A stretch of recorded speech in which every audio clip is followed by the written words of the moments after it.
7 days I had to think about it. 7 days of lying in the hospital bed at the VA thinking, right now I should be recovering from the bypass surgery that I came in for.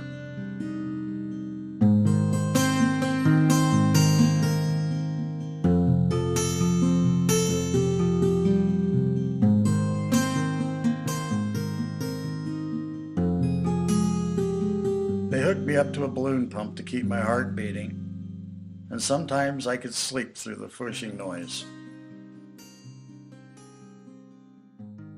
Horrible chest pains had leveled me in Chicago the night before, but I ignored that, made it back to Denver on an earlier flight, began to feel better, ignored my wife's suggestion to go to the doctor, and drove to work instead. But I didn't last long.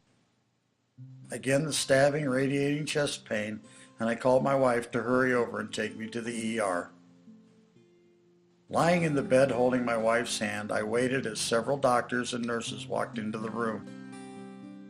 The cardiologist confirmed that I needed a bypass operation, but the gastroenterologist spoke up saying that I had hepatitis C and my liver would need to be stabilized before they could operate.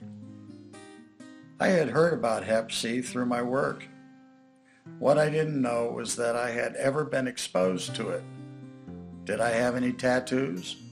No. Had I ever been an intravenous drug user? Hell no.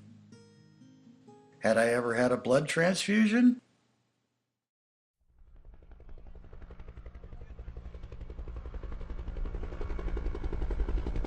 I remembered the hospital in Cu Chi Province, South Vietnam.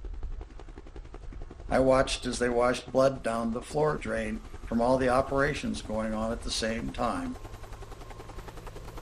They hooked me up to an IV, and one of the bags was my blood transfusion. I know now that they didn't have much information about Hep C at that time. It didn't even have a name until 1991.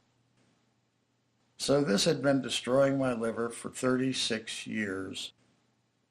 And all that time I was clueless. I hadn't had one single symptom. I'll never forget the day of my liver transplant. March 22nd, 2004. I am an honest planner. I wanted to know what my chance of surviving the operation was. The doctor said that I had a 30% chance. I signed the release and I waved goodbye to my wife and I said, "Be there when I get out of here, honey." And she was.